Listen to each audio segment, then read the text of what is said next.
Wauw, dit was groot, dit was heerlik om die Here op hierdie manier te lofprys.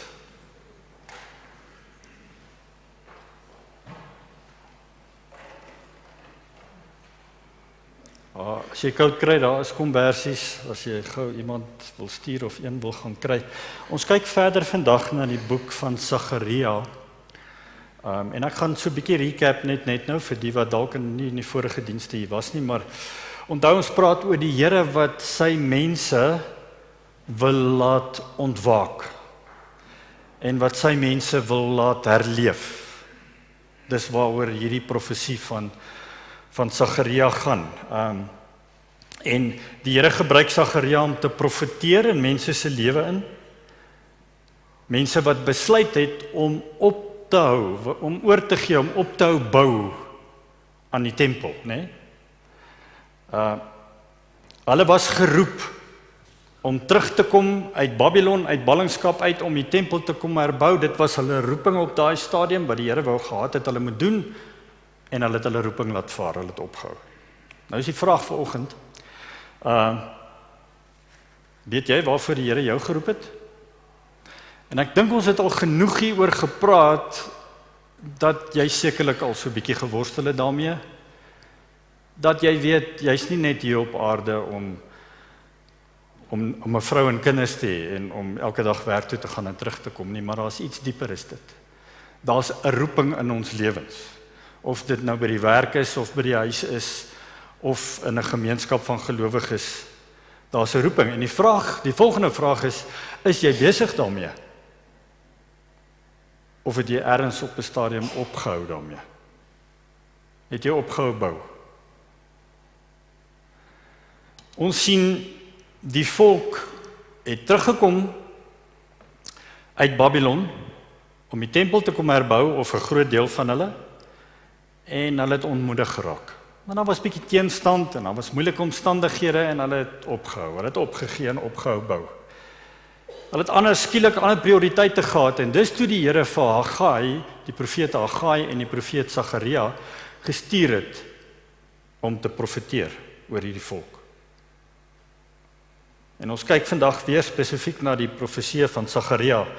Na baie jare in ballingskap het die volk teruggekom na Jerusalem, die tempel begin herbou, maar na 2 jaar het hulle opgegee en opgehou.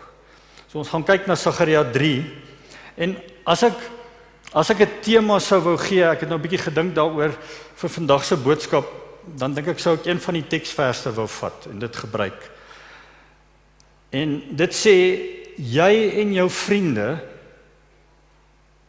is simbolies 'n teken van dit wat kom. Kom ons sê vanoggend, in ons geval, dat indien jy 'n opregte volgeling van Jesus Christus is, dan is jy en jou geloofsvriende simbolies 'n teken van iets wat op pad is. Hoe laat dit jou voel? Maak dit jou opgewonde? Of laat dit jou 'n bietjie terugdeins? Die herlewing en die ontwaking van dit wat die Here in jou gesit het en in my gesit het, en die vernuwing en die herlewing van God se identiteit in ons. Of is jy eerlik genoeg om vanoggend te sê, dit is nie iets wat ek wil hê nie. Ek stel nie eintlik belang om te weet wat my roeping is nie, en ek stel ook nie eintlik belang om te weet wat is dit wat die Here in my gesit het, wat deel kan wees van die kerk se ontwaking en herlewing. Want dan gaan die res van vanoggend se boodskap redelik betekenisloos wees vir jou.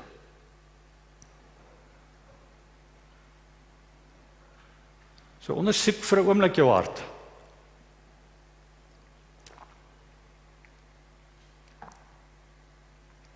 Sagaria 3 vers 1. Ons kyk na die 3de hoofstuk.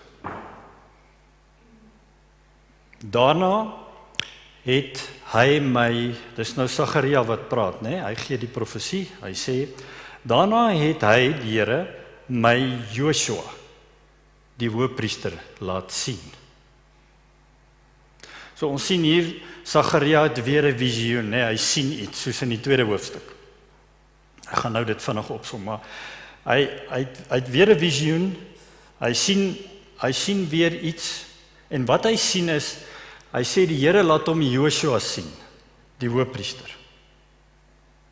Nou, dis die Joshua in die lyn van Dawid. Hy het saam met Zerubabel teruggekeer van Babylon af om die tempel te kom herbou. Dis nie die Joshua van Exodus nie. Nie dieselfde persoon nie. Dis 'n ander Joshua. Vers 1. Daarna het hy my, Joshua, die hoëpriester laat sien, terwyl hy voor die engel van die Here staan. Joshua staan hier voor die engel van die Here, en hy sien dit, maar wat sien hy nog? Hy sien ook Satan, wat ook daar staan, die aanklaer. En die Satan aan sy regterhand staan om hom aan te kla. Toe sê die Here aan die Satan, mag die Here jou bestraf. O Satan, ja, mag die Here wat Jerusalem verkies het, sy volk, jou bestraf. Is hierdie, nou wys hy na Joshua, nee, want Joshua word aangekla, Joshua verteenwoordig die Here se mense, en hy wys na hom en hy sê, is hierdie een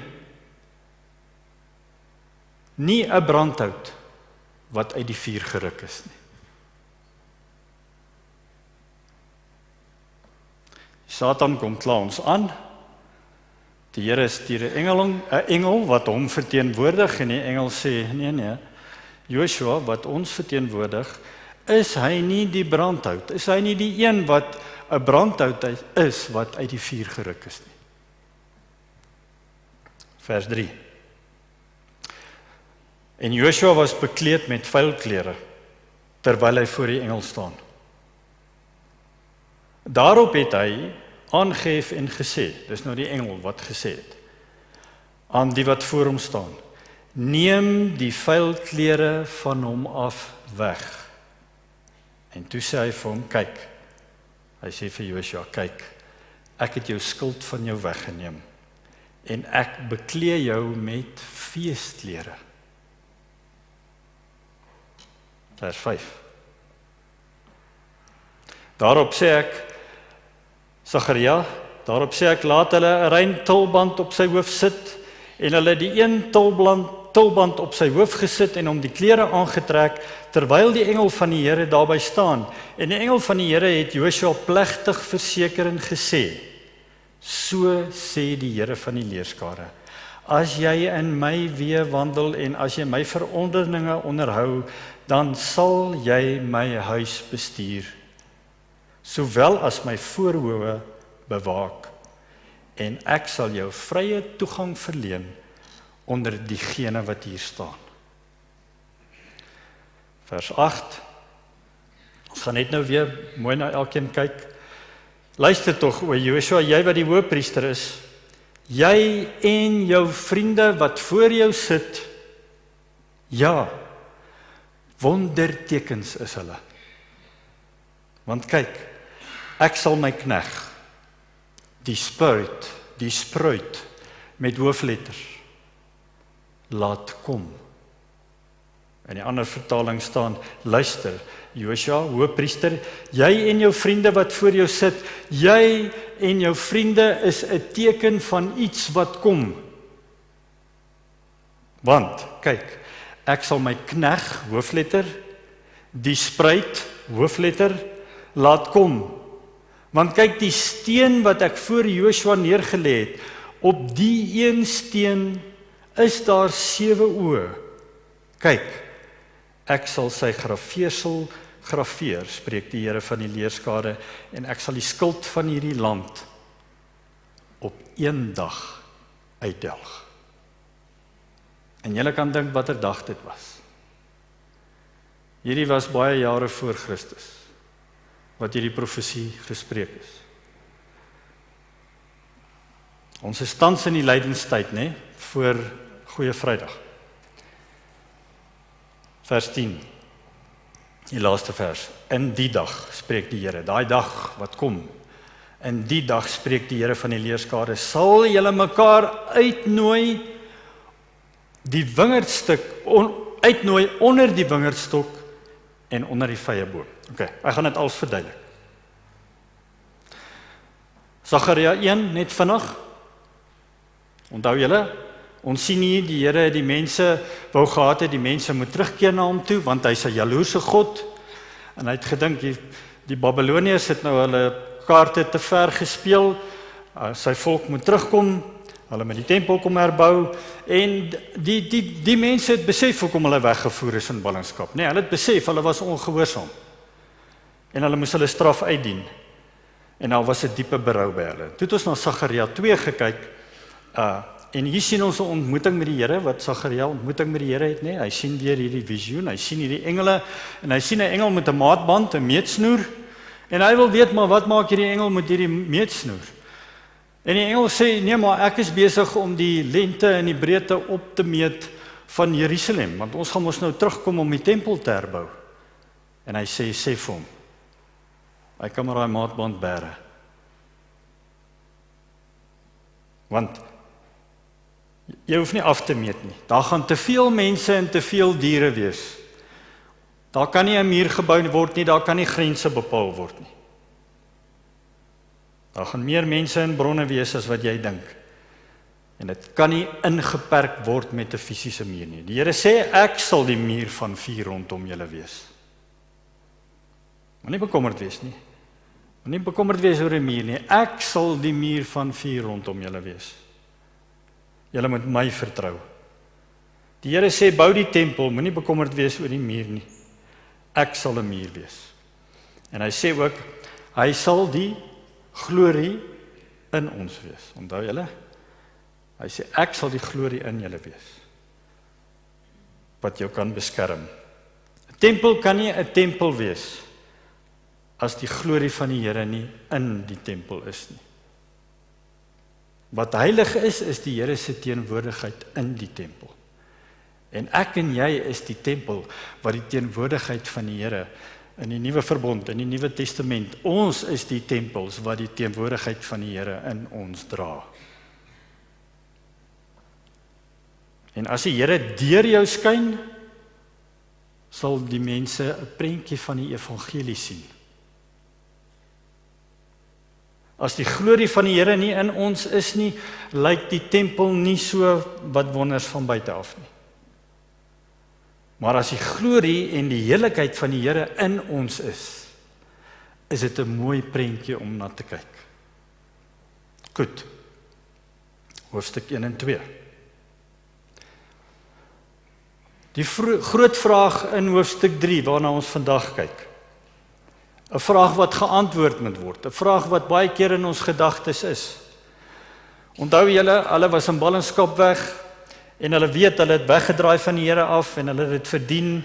Nou het hulle teruggekom en hulle het ontmoedig geraak, nee. Daar was teenstand en hulle het ontmoedig geraak, hulle het opgehou bou. En hulle gebruik 'n woord wat so baie Christene geneig is om te gebruik, ek ook. Hulle sê nee, hulle gaan nie nou verder bou nie, dis nie nou die Here se seisoen nie. Maar as ons nou die boek Haggai gaan kyk, dan sal ons sien, sy profesie was, dis nou die seisoen. Die tempel moet herbou word. Dis die Here se tyd. So julle moet begin bou aan die huis van die Here, julle moet bou aan julle bou maklik aan julle eie huise, maar julle bou nie aan my huis nie, sê die Here. Dis altyd die seisoen om aan die tempel te bou. Dis altyd die seisoen om te bou aan die tempel. So moenie ontmoedig raak nie. En begin weer bou. En toe kom Sagaria en een van die vrae wat hulle het is die vraag: is die mense van Israel nog steeds binne vermoë om deur die Here gebruik te word? Nadat hulle hierdie bose lewe gelei het daar in Babylon en hulle uitgesluit was van hulle eie land. Is dit nog moontlik? So, hy vra, is die mense van Israel nog binne vermoë?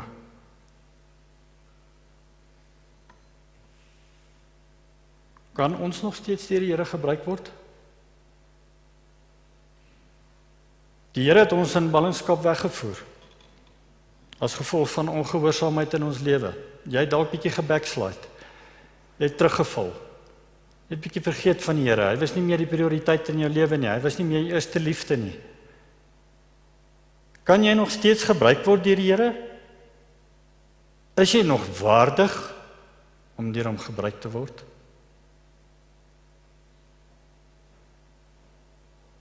Ons vra 'n soortgelyke vraag as wat die volk daai tyd gevra het.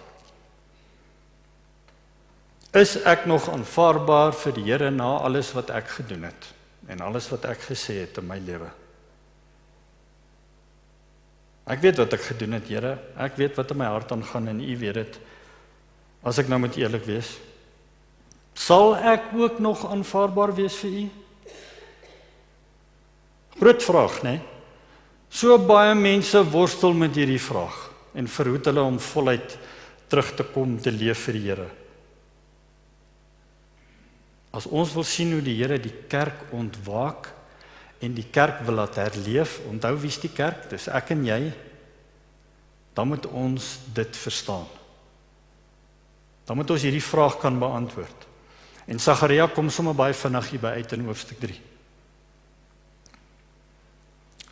Hy gebruik Joshua, die hoëpriester.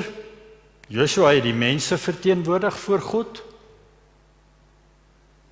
So hy gebruik die prentjie van Joshua die hoëpriester, wat in die hof staan, wat beskuldig word vir sy sondes, as gevolg van sy sondes. En wanneer ons na hierdie hoftoneel kyk, en ons sien wat die Here doen, en ons sien wat ons doen, dan is dit eintlik 'n groot openbaring vir ons. As ons dit raak sien en verstaan, dan kan ons nie anders as om te sien dat die kerk op die vooraand is van herlewing nie.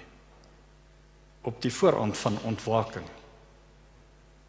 As ons dit begryp, dan sal ons altyd 'n ontwakende kerk wees, voortdurend besig om te ontwaak en te herleef en te soek na die Here en net soveel as moontlik tyd met hom te spandeer.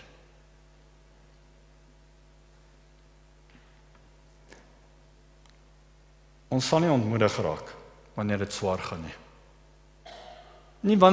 Sal nie ontmoedig raak wanneer dinge nie uitwerk soos wat ons dit wil hê nie. Ons sal nie ontmoedig raak wanneer daar skielik 'n klomp oorloë in die wêreld is en ons weet nie waarna toe is dit op pad nie. En ek dink hier sit dalk meer van julle wat skielik besef, ek gaan nie meer kan reis in die volgende paar maande nie. Of julle ken iemand wat op 'n lughawe vasgevang is en nie kan uitkom nie. Dit maak ons roeping in die tye waarin ons lewe net soveel belangriker. Ons sien hierdie hoftoneel, ons sien vir Joshua, wat die mense verteenwoordig, die Here se mense. Ons sien die engel wat die Here verteenwoordig wat daar staan, en ons sien ook die Satan, die aanklaer van die mens. Ja, Satan is die een wat vervolg en wat aankla in die hof van die Here. En as ons in hierdie hof van die hemel te staan kom, moet ons weet, onthou, die Satan kla ons dag en nag aan. Hy is met ons, onthou julle, ons gedagtes besig, dag en nag. Hy elke dag probeer hy om jou in slawerny te sit, of terug te sit in slawerny. Hy wil ons weer vonnis, en 'n klomp goeders in jou lewe weer na vore bring, goeders wat die Here lankal meer afgereken het. Dis hoekom ons nie in ons verhoudings, veral nie in ons huwelingsverhoudings, en gesinsverhoudings, rekord hou van oortredinge en foute nie. Want die Here doen dit nie. Die liefde hou nie rekord nie en koester nie wrokke nie. Omdat die Here dit nie doen nie. Wanneer die Here met ons sondes en ons oortredinge afreken, dan verwyder hy dit so ver van ons, soos wat die ooste van die weste verwyder is.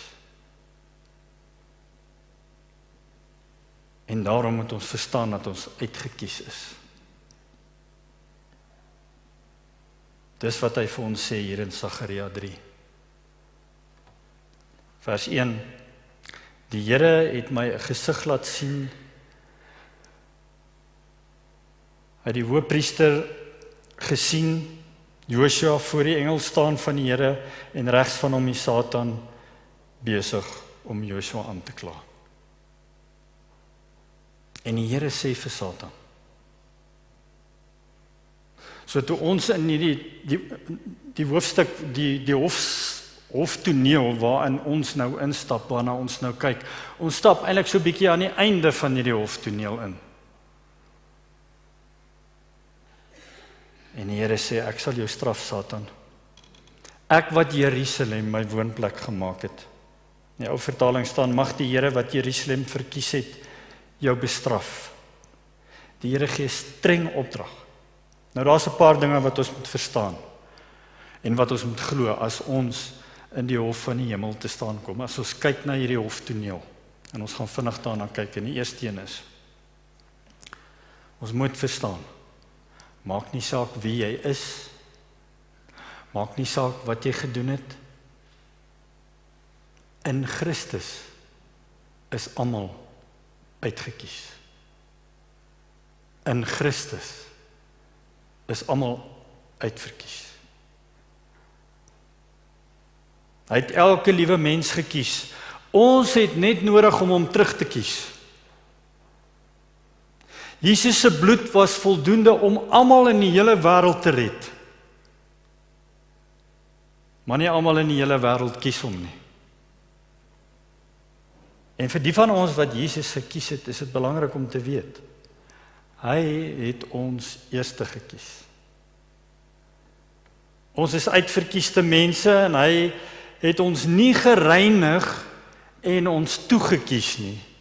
Hy het ons gekies en toegereinig. Die Here kies jou nie omdat jy lekker ruik en omdat jy mooi klere aantrek en omdat jy 'n perfekte mens is nie. Die Here kies jou en dan verander hy jou. Hy verander jou nie eers en dan kies hy jou nie. En hierdie is 'n enorme teologiese waarheid wat ons moet verstaan. En ons moet dit ons eie maak in ons harte as gelowiges. Ons is deur die Here gekies, 'n kerk wat herleef moet weet dat ons uitverkieste mense is, as ons volgelinge van Jesus Christus is. Ons is die Here se geheiligdes, 'n koninkryk van priesters. Daar staan in die Ou Testament in Eksodus 19 vers 5, as julle my gehoorsaam en julle aan my verbond hou, sal julle uit al die volke my eiendom wees. 'n Koninkryk wat my as priesters dien. En dan word dit herhaal in die Nuwe Testament, in 1 Petrus 2 vers 5, waar daar staan, laat julle as lewende stene opbou tot 'n geestelike huis om 'n heilige priesterdom te wees en geestelike offers te bring wat deur Jesus Christus vir God welgevallig is. Ons is die appel van God se oog. Hy is jaloers op ons as sy kinders. Die Here het ons liefgehad voordat ons hom liefgehad het. Die rede hoekom ons die Here kan lief hê, is omdat hy ons uitgekies het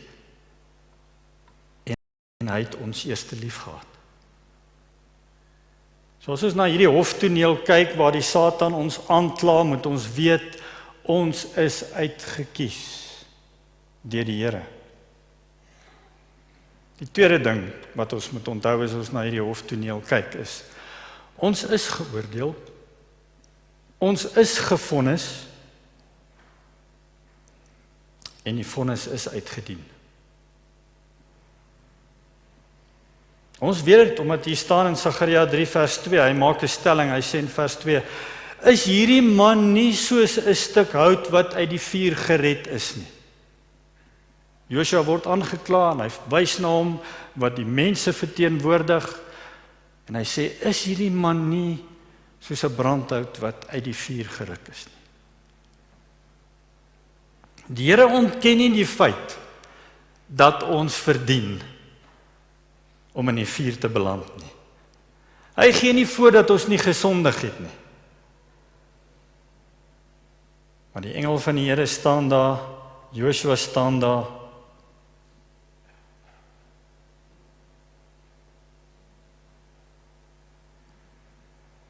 Miskien moet ek dit vinnig illustreer. Ek het gou 'n Josua nodig. Is Josua hier vandag? Waar is jy? Is jy hier? En nie. Okay, ek weet ons het 'n Josua in die gemeente. Maar okay. Iemand, ek gaan nie julle iets vra om te doen nie. Julle kan net vir 3 minute hier kom staan. Soek 'n Josua asseblief. Dankie David. En 'n engel. Ek kan dit nie wees nie want ek is my vrou se engel. 'n engel? Ag, kom aan dames, julle is almal engele. En nog een. Ag, dankie Terina. Jy sê engel. Die aanklaer. 'n Aanklaer? Ag, Eben, kom jy sommer. Hy ken nie hof. Yes, julle is maar skugter hè, regtig. Sastigen. Julle het nie sastigen gedrink vanoggend nie. Staan net gou hier. Ek wil net laat julle net die prentjie sien. Kyk na hierdie hoftoneel. Kyk na hierdie hoftoneel. So, die aanklaer kom. Okay. Ongelukkig is jy nou, moet jy nou 'n slegte voorbeeld wees, maar jy is nou vandag. Hy is die aanklaer. En hy kyk vir Josua, wat die mens verteenwoordig, wat deur die Satan aangekla word, en hy sê vir hom, jy is so skuldig soos môre heeldag. Daar is nie twyfel daar nie. Ek meen, jy het gesondig, jy's in ballingskap weggevoer, en daar is nie twyfel daaraan nie, jy sondig. Jy's 'n sondaar, en jy moet gevonnis word. Dis wat die aanklaer met ons wil doen, hè. So daar staan Josua, wat die mens verteenwoordig, die aanklaer staan hier, maar wie is die verdediger? Die Here homself wat verteenwoordig word deur die engel. En die engel sê, met ander woorde, die Here sê, hey, Satan, ek bestraf jou. Ons sny dit af in die naam van Jesus, ek doen dit nie regtig nie. Ek bestraf jou. Ek het hulle uitverkies. Jy is uit hier, Satan, uit hulle gedagtes uit. Dis nie jou plek om hulle aan te kla nie. Hulle is reeds vrygespreek. Ek het hulle gekies, soos 'n brandhout wat uit die vuur uitgeruk is. Ons verdediger is die Here, hy is ons Vader wat sê, ek het hulle uitverkies, moenie nou met beskuldigings kom nie, hulle is reeds gevonnis, en hulle was in ballingskap, ek het die tyd bepaal vir hulle terugkeer, voordat hulle in die vuur beland het. Ek het hulle uitgered, uitgeruk, en teruggeplaas op hulle geregverdigde posisie. Dankie julle. Wat is ons posisie, waarin ons eintlik moet wees? Is dit die posisie waarin ons was toe die Here ons geskaap het? Ons was geskape om hom te verheerlik, in 'n volmaakte verhouding met God te lewe. Sonde het gekom, en toe het hy Jesus gestuur, om ons terug te plaas in daai posisie, waarin ons as sy kinders veronderstel is om te wees.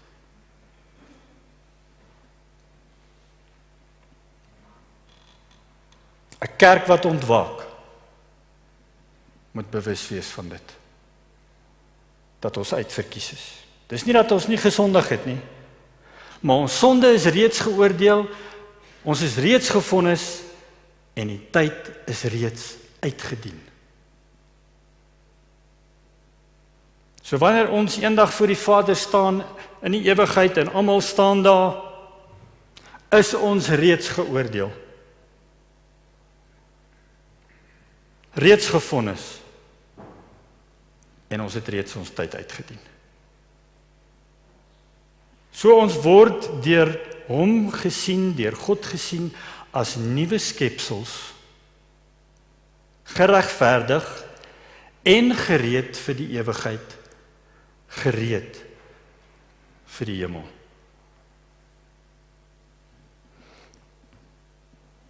Ja, ongelukkig kan ek nou nie julle verkwalik dat julle nie opspring en juig nie, want ek is ook maar 'n ingetoe mens. Ontwaakte en herleefde mense. Wow. Maar ons sal nooit kan ten volle ontwaak as kerk van Jesus, as ons dit nie regtig verstaan, dat ons uitgekiesde mense is nie.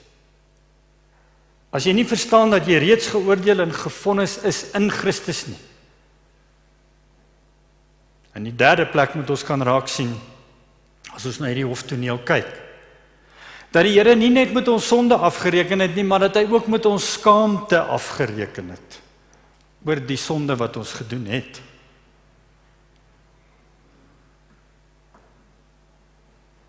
Sagaria 3 vers 3. En Joshua was bekleed met vuil klere, terwyl hy voor die engel staan. Daarop het hy, die engel nou aangehef en gesê aan hom wat voor hom staan, neem die vuil klere, die toeskouers wat daar gestaan het, het hy gesê, neem sy vuil klere weg. Toe sê hy vir hom, kyk, ek het jou skuld van jou af weggeneem. En ek beklee jou met feesklere. Gaan jou skoon klere aantrek. En klere verwys gewoonlik na hoe ons dink mense na ons kyk, né? Wat sien hulle? Dit spreek ook baie keer van hoe ons na onsself kyk. As jy vergewe is van jou sonde, maar jy dra nog vuil klere, dan is die proses van vergifnis nog nie heeltemal afgehandel in jou lewe nie. Dan verstaan jy nog nie regtig wat Christus vir jou gedoen het nie. As jy verstaan dat jy geoordeel is, gevonnis is en die tyd uitgedien het in Christus, dan moet jy ook verstaan dat jy nuwe klere aan het. Daar kan nie meer skaamte wees nie. Hy kies ons en dan sê hy, nou wil ek hê jy moet leef met hoe ek na jou kyk. Geklee met 'n nuwe kleed. Hy deel met ons skaamte. Hoor mooi, skuld sê, ek het gesteel. Skaamte sê, nou is ek 'n dief. Hoor julle? Dan word jy die sonde. Dan het jy nie net die sonde gedoen nie.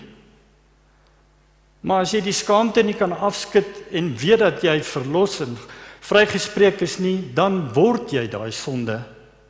Maar dan sê ek seker nog maar 'n dief vir die res van my lewe. Dis wat skaamte doen aan ons. Dis wanneer jy jou geskape waarde en jou identiteit verloor. En baie keer kan ons die sonde hanteer en ons kan daaroor praat, maar ons praat nie maklik oor ons skaamte nie.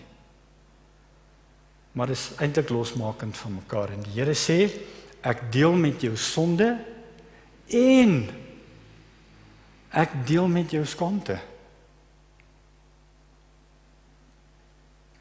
Skaamte doen 'n paar dinge in ons lewe. Jy sien, ek weet my sonde is vergewe, maar ek voel nog steeds naak. Hulle onthou toe Adam en Eva besef het wat hulle gedoen het, toe het hulle ewe skielik besef hulle is naak. So ons voel nog heeltyd naak. Ek is nog steeds skaam. Wat skaamte ook maak, dit laat ons vuil voel. Jy gaan vir altyd vuil voel. Trek jy nuwe klere aan wat vir jou gegee is. Hy het dit eintlik vir jou aangetrek, vir my en jou. En skaamte laat jou altyd voel of jy uitgeworpen is. Jy gaan altyd ongemaklik voel tussen medegelowiges. Jy gaan altyd voel jy word veroordeel. Jy gaan altyd voel, ja, maar jy weet, die mense dink dit van my en dink dat van my. Dis wat skaamte aan ons doen. Het gaan vir jou laat voel asof jy nie behoort nie. Die Here sê vir jou vanoggend opnuut, jy's waardevol in my oë. Elkeen van ons wat hier sit. Jy's waardevol in my oë, sê die Here. Want ek het jou uitgekies, toe jy nog nie eers iemand was nie.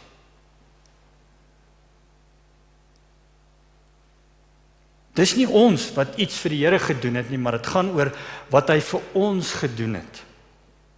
En dat ons dit moet ontvang.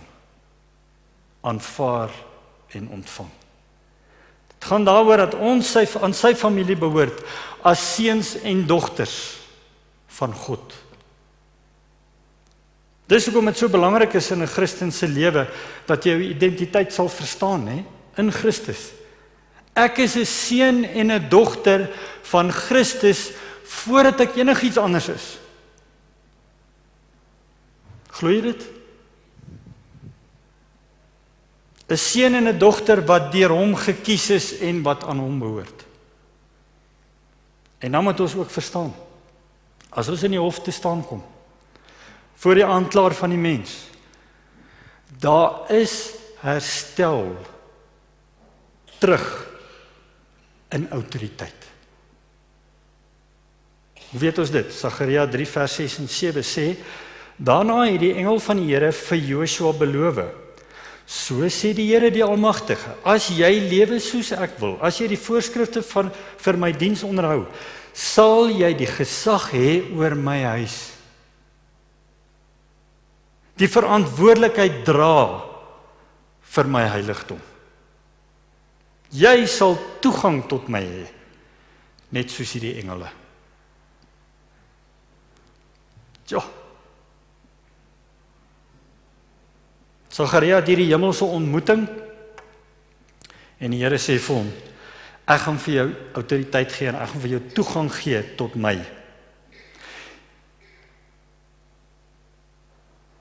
In 'n tyd waarin ons nou is hierdie so sprekend vir my. Hy sê, die Here sê, Jerusalem, jy is die stad wat bedoel is om 'n voorbeeld te wees vir die wêreld.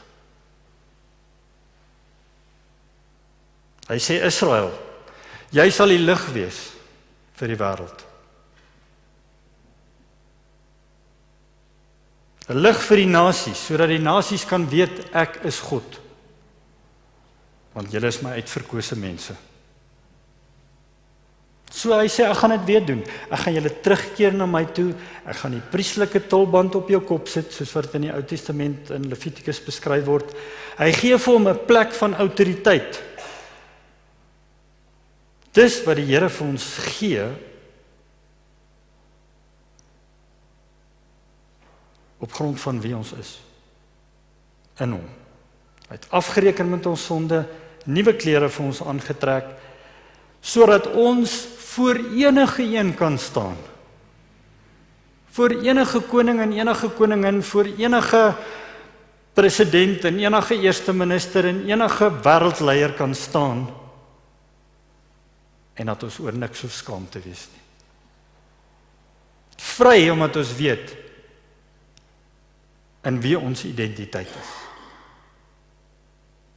En weet dat ons identiteit kom nie van hoe mense na ons kyk nie, en wat hulle persepsie van ons identiteit is, van ons is nie, maar dat ons identiteit kom van die Here, wat dit oor my uitgespreek het.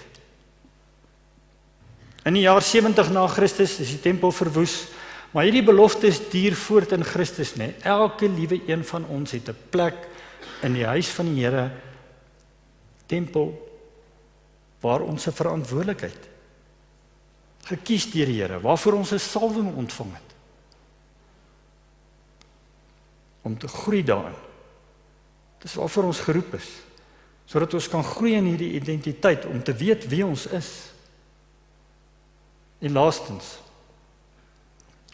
as ons na hierdie hoftoneel kyk, moet ons weet, die kerk wat ontwaak en herleef, word 'n uitnodiging. Ek en jy word die uitnodiging.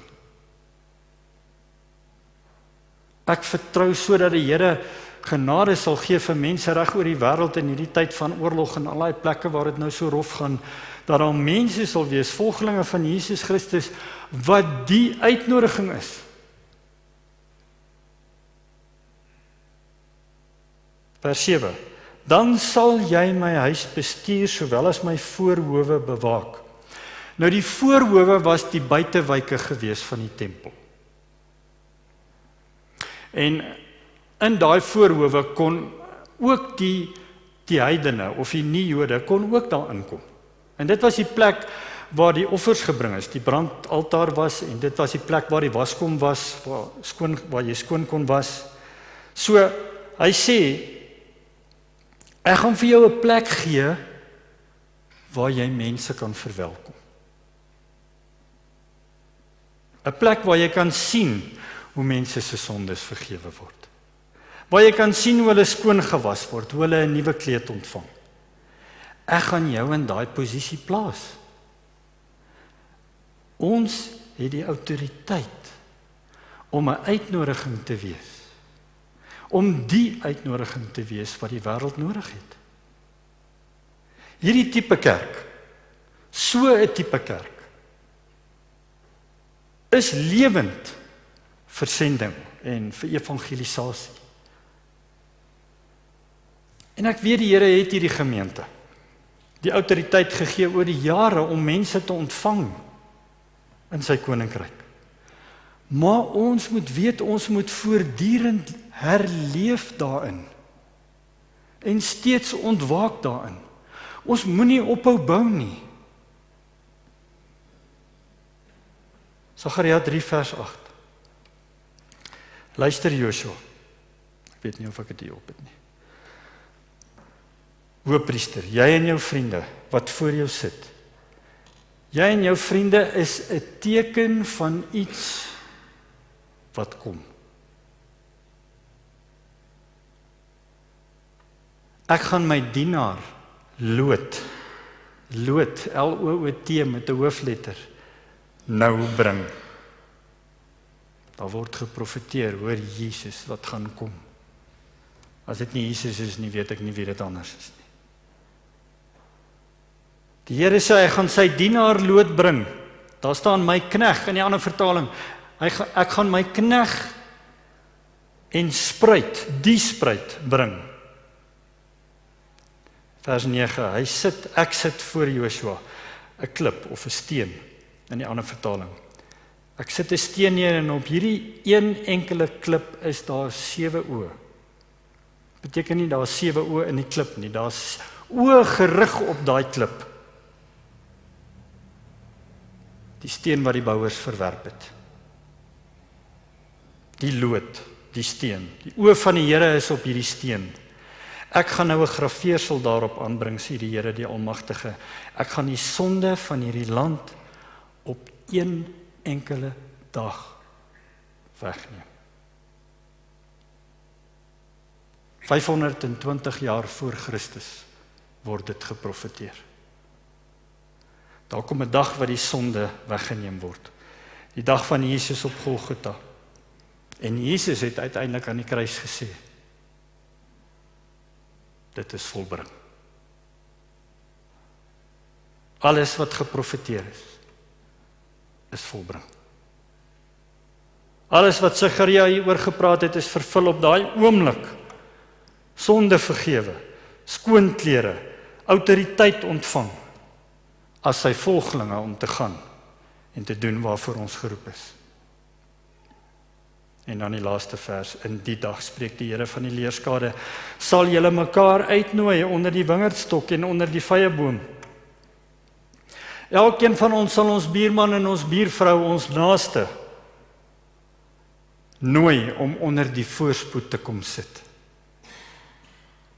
Onder die shalom, die vrede, wat die Here vir ons gegee het. Is dit nie mooi nie, julle? Dat dit wat Sagaria geprofeteer het, so waar nog is in ons lewe vandag. En ek praat nie noodwendig hier van finansiële voorspoed nie, dit kan dit ook seker wees, maar meer van rus en tevredenheid en vrede. Die bewustheid dat God met ons is. Immanuel. Elke een van ons. Ons sal die uitnodiging word vir hulle wat Jesus nodig het. Omdat jy opgewonde is oor dit wat die Here vir jou gedoen het. Omdat jy weet dat jy uitgekies is. Hy het afgereken met jou sonde. Hy het afgereken met ons skaamte. Al daai dinge waaroor jy bekommerd is, oor wat mense oor jou dink. Almal kyk na my, almal kyk na my. Ons is te selfbewus oor ons selfbeeld. Ons moet meer fokus op ons godsbeeld.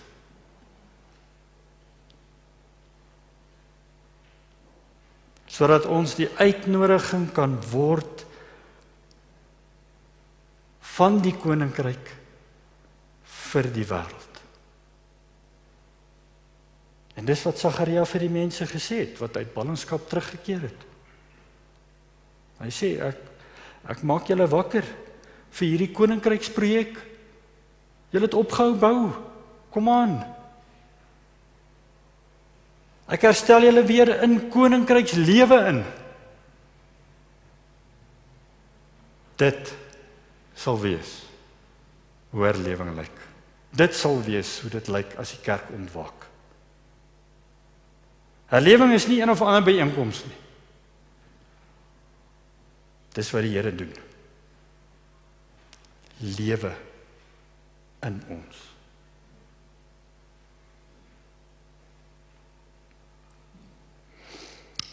Here, sal U ons help hiermee?